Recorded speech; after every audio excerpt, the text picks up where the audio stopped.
大家问千万字，大家要跟大家做伙来捌一字。今仔日要来甲大家小解这字，咱做伙来看到这字就是册，嘛有人读做锤。这个册意思就是竹片或者是白竹编，册啊就是古早用来教示囡仔的细记竹啊。啊，若文音读做锤，咱做伙来小解两个词。头一个就是球锤，也就是弄球或者是讲卡拉球的球管。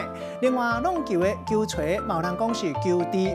第二个词就是突锤，嘛有人讲出锤。